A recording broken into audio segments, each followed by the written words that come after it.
Hi friends, welcome back to my channel. അപ്പോൾ ഇന്ന് ഞാൻ വന്നിട്ടുള്ളത് നമുക്ക് സ്കൂട്ടിനുള്ള പേടിക്കാതെ എങ്ങനെ നമുക്ക് ഹൈവേയിലൊക്കെ ഓടിക്കുക എന്നുള്ളൊരു ചെറിയൊരു ടിപ്സുമായിട്ടാണ് ഞാൻ വന്നിട്ടുള്ളത്. അപ്പോൾ കുറേ പേർക്കുള്ള ഡൗട്ടാണ്. കാരണം എന്ന് വെച്ചാൽ പോക്കറ്റ് റോഡിൽ ഓടിക്കാൻ പറ്റുന്നുണ്ട്, പക്ഷെ നമുക്ക് ഹൈവേയിൽ എത്തുമ്പോഴത്തേക്കും പേടിയാവുന്നു, വണ്ടി ഓടിക്കാൻ പറ്റുന്നില്ല. അങ്ങനത്തെ ഒരു പ്രശ്നം കുറേ പേർക്ക്, ഒത്തിരി പേർക്കുണ്ട്. അപ്പോൾ അതിനുള്ളൊരു ചെറിയ ടിപ്പുമായിട്ടാണ് ഞാനിപ്പോൾ വന്നിട്ടുള്ളത്. അപ്പൊ അതിന് വേണ്ടിയിട്ടുള്ള ഒരു സൊല്യൂഷൻ എന്ന് പറയാം, പക്ഷെ എനിക്കറിയാവുന്ന ചെറിയ കുഞ്ഞു കാര്യങ്ങളാണ് നിങ്ങൾക്ക് ഞാൻ ഷെയർ ചെയ്യാൻ പോകുന്നത്. അപ്പൊ അതിന് വേണ്ടി ഒന്നാമത് ചെയ്യേണ്ടതെന്ന് വെച്ച് കഴിഞ്ഞാല്, നമ്മള് പോക്കറ്റിലുള്ള വണ്ടി ഓടിക്കുമ്പോൾ മുമ്പെന്ന് വണ്ടി വരുമല്ലോ. സാധാരണ എല്ലാ പോക്കറ്റുള്ള അല്ലെങ്കിൽ എപ്പെങ്കിലും ഓരോ വണ്ടിയായെങ്കിലും മുൻവശത്തുനിന്ന് നമുക്ക് വണ്ടി വരാം. അപ്പൊ നമ്മൾ എന്താ ചെയ്യാ, പേടി കാരണം വണ്ടി കുറച്ച് മാക്സിമം സൈഡിലോട്ട് വെച്ചിട്ട് വണ്ടി അവിടെ നിർത്തും. അപ്പൊ അങ്ങനെ ചെയ്യരുത്. അപ്പം മുമ്പെന്ന് വരുന്ന വണ്ടി വരുമ്പോഴും നമ്മൾ ഡയറക്റ്റ് ആയിട്ട് ഓടിക്കുന്നവരെ പോക്കറ്റ് റോഡിൽ ഓടിക്കുക. നമുക്ക് എന്നുവെച്ചാൽ പോക്കറ്റ് റോഡ് എന്ന് വെച്ചാൽ വീതി കുറവായിരിക്കും, വീതി കുറച്ചിട്ടുള്ള റോഡായിരിക്കുമല്ലോ. എന്നാൽ പോലും നമ്മൾ വണ്ടി നിർത്താതെ, പിന്നെ എല്ലാ വണ്ടിയും ഉദ്ദേശിക്കുന്നതല്ല, ചെറിയ വണ്ടി വരുമ്പോൾ നിർത്താതെ പോവാൻ പറ്റുന്ന രീതിയിൽ വേണം നമ്മൾ ഓടിച്ചെടുക്കണം. അത്രയും പ്രാക്ടീസ് ചെയ്യാം. ഓടിപ്പോന്ന് പറഞ്ഞാൽ മുമ്പെന്ന് വരുന്ന വണ്ടി ലോറി ആണെങ്കിൽ നമ്മള് സൈഡാക്കി നിർത്തിയേ പറ്റൂ. കാരണം വെച്ചാൽ പോക്കറ്റ് റോഡാണല്ലോ. അപ്പൊ നമുക്ക് മുമ്പോട്ട് പോകാനുള്ള വഴി ഉണ്ടാവില്ല, അപ്പൊ നിർത്തേണ്ടി വരും. പക്ഷെ ആ ഒരു കാര്യത്തിനല്ല ഞാൻ ഉദ്ദേശിച്ചിട്ടുള്ളത്. സാധാരണ കുഞ്ഞു കാറോ അതോ അല്ലെങ്കിൽ റിക്ഷ അങ്ങനത്തെ വണ്ടിയൊക്കെ വരുമ്പോൾ നമ്മള് വണ്ടി നിർത്താതെ പോവാനുള്ള ധൈര്യത്തിൽ നമ്മൾ മുമ്പോട്ട് പോവാം. അപ്പൊ അതുവരെ പോക്കറ്റ് റോഡിൽ ഓടിക്കാം. പിന്നെ അടുത്ത കാര്യം എന്ന് വെച്ച് കഴിഞ്ഞാല്, നമ്മൾ പോക്കറ്റ് റോഡിൽ നമ്മൾ നല്ല എക്സ്പീരിയൻസ് ആയി എന്നുണ്ടെങ്കിൽ നമ്മൾ ഹൈവേയിൽ എടുക്കുമ്പോൾ, നമ്മൾ ഓടിക്കുമ്പോൾ ബാക്ക് സൈഡിലൂടെ വരുന്ന വണ്ടി നമ്മൾ ഒരിക്കലും ശ്രദ്ധിക്കേണ്ട ആവശ്യമില്ല. കാരണം നമ്മൾ മനസ്സിൽ ആദ്യമായിട്ട് ഹൈവേയിൽ ഓടിക്കുമ്പോൾ പേടിയുണ്ടാവും, പക്ഷെ അതൊന്നും ശ്രദ്ധിക്കേണ്ട. കാരണം വെച്ചാൽ മുമ്പിൽ വരുന്ന വണ്ടിയും നിങ്ങൾ ഓടിക്കുന്ന വണ്ടിയും മാത്രം ശ്രദ്ധിക്കുക. അവര് വേണമെങ്കിൽ നമ്മളെ പാസ് ചെയ്ത് പോയിക്കോട്ടെ. കാരണം വെച്ചാൽ നമ്മള് നെടു റോഡിലാണല്ലോ നമ്മൾ പോകുന്നത്, നമ്മൾ സൈഡിലൂടെയല്ല പോകുന്നത്. സൈഡ് എന്ന് വെച്ച് കഴിഞ്ഞാല് നന്ന സൈഡിൽ, ടൂ വീലർ ഓടിക്കുമ്പോൾ നന്ന സൈഡിൽ ഓടിക്കരുത്. കാരണം വെച്ച് കഴിഞ്ഞാൽ ചെറിയൊരു പാളിച്ച ഉണ്ടെങ്കിൽ നമ്മൾ മറിഞ്ഞു പോകും. അപ്പം അങ്ങനെ ചെയ്യരുത്. ചെറിയൊരു ഗ്യാപ്പ് വെച്ചിട്ട് നമ്മൾ സൈഡിലൂടെ ആയിട്ട് നമ്മൾ ഓടിച്ചോണ്ട് പോവാം. അപ്പോൾ വേണമെങ്കിൽ അവര് പാസ് ചെയ്ത് പോയിക്കോളും. അപ്പൊ നമ്മൾ അത് ബാക്കത്തെ വണ്ടി നമ്മൾ ശ്രദ്ധിക്കണ്ട. പിന്നെ മുമ്പിലത്തെ വണ്ടി ശ്രദ്ധിക്കേണ്ടതെന്നുള്ളത്, നമ്മൾ എപ്പോഴും മുമ്പിലത്തെ ഒരു ലൈന് കാണുന്നില്ല, വൈറ്റ് കളറിലെ ലൈൻ റോഡിന്റെ നടുക്കായിട്ട്. അപ്പൊ അതിന് ആ ഭാഗത്തേക്ക് പോവാതെ ശ്രദ്ധിക്കാം, മെയിൻ ആയിട്ടുള്ളത്. പിന്നെ നമ്മൾ സ്കൂട്ടി ഓടിക്കുമ്പോൾ അങ്ങനെ ആ ഭാഗത്തേക്ക് പോകേണ്ട ആവശ്യം വരുന്നില്ല. നമ്മൾ മുമ്പെന്ന് വരുന്ന വണ്ടി നമ്മൾ ഏത് രീതി വരുമെന്ന് നമുക്ക് പറയാൻ പറ്റില്ല. കാരണം വെച്ചാൽ ഒരു വണ്ടി വരുമ്പോൾ ആ വണ്ടിയെ ഓവർടേക്ക് ചെയ്തിട്ട് നമ്മൾ സ്കൂട്ടി ആണല്ലോ പോകുന്നത്. അപ്പൊ അവര് വിചാരിക്കും, ചെറിയ വണ്ടി പോകുന്നുണ്ട്, അപ്പം കുഴപ്പമില്ല, നമ്മൾ ഓവർടേക്ക് ചെയ്ത് പോവാന്ന് വിചാരിച്ചിട്ട് ഒത്തിരി പേര് എനിക്ക് ഉള്ളൊരു അനുഭവമാണ്. കാരണം വെച്ചാല് സ്കൂട്ടി അല്ലോ കുഴപ്പമില്ല എന്ന് പറഞ്ഞിട്ട് അവർ ഓവർടേക്ക് ചെയ്തിട്ട് പോകും. അപ്പം നമ്മള് വണ്ടി മുട്ടി അങ്ങനെ മുട്ടുന്നുള്ളൊരു രീതിയിലായിരിക്കും പോകുന്നത്. അപ്പോൾ നമുക്ക് മനസ്സിൽ സാധാരണയായിട്ട് പേടി തോന്നാം. അപ്പം നമ്മൾ എന്താ ചെയ്യാം, ബ്രേക്ക് പിടിക്കുമ്പോൾ ശ്രദ്ധിക്കേണ്ടതെന്ന് വെച്ചാൽ, അങ്ങനെ ബ്രേക്ക് പിടിക്കുമ്പോൾ തന്നെ നമ്മൾ എപ്പോഴും വലതുവശത്തെ ബ്രേക്ക് പിടിക്കരുത്, നമ്മൾ ഇടതുവശത്തെ ബ്രേക്കാണ് പിടിക്കേണ്ടത്. കാരണം വെച്ചാൽ ഇടതുവശത്തെ ബ്രേക്കിൽ നമ്മൾ രണ്ട് മുമ്പിലത്തതും ബാക്ക് സൈഡാണ് കൂടുതലും നമ്മൾ ഗ്രിപ്പ് കൂടുതലും പിടിക്കുന്നത്. അപ്പൊ വലതുവശത്തെ ബ്രേക്ക് പിടിച്ചിട്ടുണ്ടെങ്കിൽ നമ്മൾ മൂക്ക് മൂത്തി താഴെ വീഴും.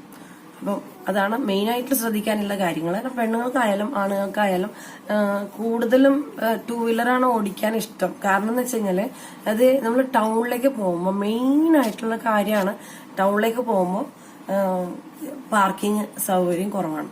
അപ്പോൾ നമ്മൾ കാർ എടുത്ത് പോയിട്ടുണ്ടെങ്കിൽ ഒരു രക്ഷയില്ല, കാരണം സ്കൂട്ടി തന്നെ വേണം. കാരണം എന്ന് വെച്ചാല് നമ്മൾ പാർക്ക് ചെയ്യാനുള്ള സൗകര്യമില്ല. സ്കൂട്ടി ആണെങ്കിൽ അല്ല, നമ്മൾ ഏത് ഷോപ്പിൽ പോകണം ആ ഷോപ്പിന്റെ മുമ്പിൽ ജസ്റ്റ് ഒന്ന് കയറ്റി വെക്കാം, നമ്മൾ പോയിട്ട് വരാം.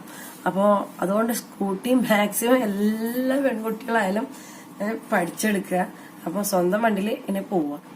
അപ്പൊ നമ്മള് ഞാനിപ്പോ കുറച്ച് കാര്യങ്ങൾ നിങ്ങളോട് പറഞ്ഞു. അപ്പൊ നമ്മൾ ശ്രദ്ധിക്കേണ്ട കാര്യം എന്തൊക്കെയാണെന്ന് വെച്ച് കഴിഞ്ഞാല്, പോക്കറ്റിലുള്ള വണ്ടി ഓടിക്കുമ്പോൾ മുമ്പിൽ വണ്ടി വരുന്നുണ്ടെങ്കിൽ നമ്മൾ നിർത്താതെ പോവാം. അത് അത്രയും എക്സ്പീരിയൻസ് ആയതിനു ശേഷം നമ്മൾ ഹൈവേയിലേക്ക് ഇറങ്ങിയാൽ മതി. പിന്നെ രണ്ടാമത്തെ കാര്യം, ഹൈവേയിൽ ഇറങ്ങിയ ശേഷം നമ്മൾ പോകുമ്പോൾ നമ്മൾ സ്ലോ ആയിരിക്കുമല്ലോ പോകുന്നത്. അപ്പൊ ബാക്കിൽ വണ്ടിക്ക് ഭയങ്കര ഡിസ്റ്റർബൻസ് ആയിരിക്കും. അപ്പോൾ അതൊന്നും നിങ്ങൾ ശ്രദ്ധിക്കേണ്ട ആവശ്യമില്ല. നിങ്ങൾ നിങ്ങളെ സ്പീഡിൽ പോവുക. കാരണം വെച്ചാൽ 20-ലാണോ 20-ല്, 10-ലാണോ 10-ല്, പിന്നെ 40-ലാണോ 40, ഏത് നിങ്ങൾ സ്പീഡിൽ എത്ര സ്ലോ പോകുന്നുണ്ട് ആ രീതിയിൽ നിങ്ങൾ പോവുക. ബാക്കിൽ നിന്ന് വരുന്ന വണ്ടി നിങ്ങൾ ശ്രദ്ധിക്കേണ്ട ആവശ്യമില്ല. മുമ്പെന്ന് വരുന്ന വണ്ടി മാത്രം നിങ്ങൾ ശ്രദ്ധിച്ചാൽ മതി. കാരണം മുമ്പെന്ന് ഏത് വണ്ടി വന്നിട്ടുണ്ടെങ്കിലും ഓവർടേക്ക് ചെയ്യുമ്പോൾ മെയിനായിട്ട് നമ്മൾ ശ്രദ്ധിക്കേണ്ടതെന്ന് വെച്ചാൽ നമ്മൾ മുമ്പൊന്ന് ഓവർടേക്ക് ചെയ്യുന്നത് മാത്രം ശ്രദ്ധിക്കും. ബാക്കിൽ നിന്ന് ഓവർടേക്ക് അവർ പോയിക്കോളും. കാരണം വെച്ചാൽ നമ്മൾ നമ്മളെ രീതിയിൽ പോയിക്കുമ്പോൾ അവരുടെ രീതിയിൽ അവർ പോയിക്കോളും. അപ്പോൾ രണ്ടാമത്തെ കാര്യം. മൂന്നാമത്തെ കാര്യം എന്ന് വെച്ചാൽ ബ്രേക്ക് എവിടെ വന്നിട്ടുണ്ടെങ്കിലും നമ്മൾ ബ്രേക്ക് പിടിക്കുമ്പോൾ മെയിനായിട്ട് ശ്രദ്ധിക്കേണ്ടത് ഇടതുവശത്തെ ബ്രേക്ക് പിടിക്കുക. വലതുവശത്തെ ബ്രേക്ക് വലതുവശത്തെ മാത്രം പിടിക്കാൻ നിൽക്കരുത്. മൂക്ക് കൂത്തി താഴെ വീഴും. അപ്പൊ നേരത്തെ ഞാൻ പറഞ്ഞതാണ്.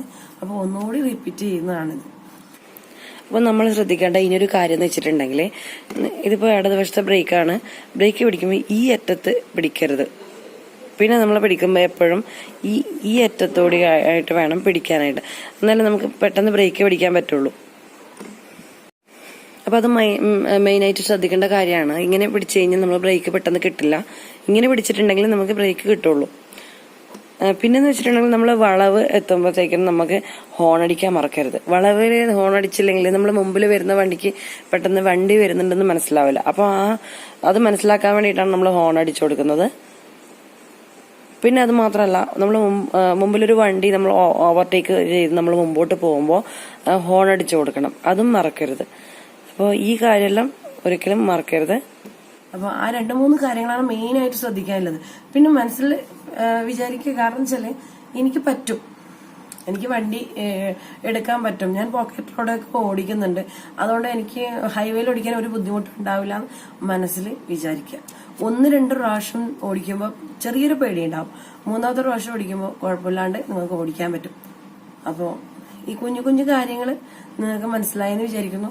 അപ്പോൾ ഇനിയൊരു നല്ലൊരു വീഡിയോ ആയിട്ട് ഞാൻ ഇനിയൊരു ദിവസം വരുന്നതായിരിക്കും. പിന്നെ ഒരു കാര്യം കൂടി ഞാൻ പറയാൻ വിട്ടുപോയ കാര്യം എന്ന് വെച്ച് കഴിഞ്ഞാൽ, നിങ്ങൾ എൻ്റെ ചാനലില് വേറൊരു വീഡിയോ കണ്ടിട്ടുണ്ടാവും. കുറെ ഓൺലൈൻ ഡ്രസ്സിന്റെ ഫോട്ടോസും കാര്യങ്ങളൊക്കെ അതുള്ളതാണ്. കാരണം ഫ്ലിപ്കാർട്ടും ആമസോണും എല്ലാം നോക്കിക്കഴിഞ്ഞാൽ അത്രയും ചെറിയ റേറ്റിൽ മെറ്റീരിയലുകളൊക്കെ നമുക്ക് അവൈലബിൾ ആണ്. അപ്പോൾ നിങ്ങൾ ആ വീഡിയോസും കൂടി ഒന്ന് കാണാൻ ഇഷ്ടപ്പെട്ടിട്ടുണ്ടെങ്കിൽ താഴെ ഞാൻ ലിങ്ക് കൊടുത്തിട്ടുണ്ട്. നിങ്ങൾ അതുവഴി നിങ്ങൾ അവിടെ പോവുക, പർച്ചേസ് ചെയ്യുക, വാങ്ങുക. അപ്പോൾ എല്ലാവർക്കും ഈ വീഡിയോ ഇഷ്ടപ്പെട്ടെന്ന് വിചാരിക്കുന്നു. ഇഷ്ടപ്പെട്ടിട്ടുണ്ടെങ്കിൽ ലൈക്ക് ചെയ്യാനും ഷെയർ ചെയ്യാനും സബ്സ്ക്രൈബ് ചെയ്യാനും മറക്കരുത്. പിന്നെ സബ്സ്ക്രൈബ് ചെയ്യുമ്പോൾ തൊട്ടടുത്തുള്ള ബെൽ ബട്ടൺ കൂടി ക്ലിക്ക് ചെയ്യാൻ മറക്കരുത്. ഇത് ഇഷ്ടപ്പെട്ടിട്ടുണ്ടെങ്കിൽ നിങ്ങൾക്ക് ഫ്രണ്ട്സ് ആൻഡ് ഫാമിലിയുമായിട്ട് ഒന്ന് ഷെയർ ചെയ്ത് കൊടുക്കുക. അപ്പോൾ ഇനിയൊരു വീഡിയോ ആയിട്ട് കാണാം. Bye bye.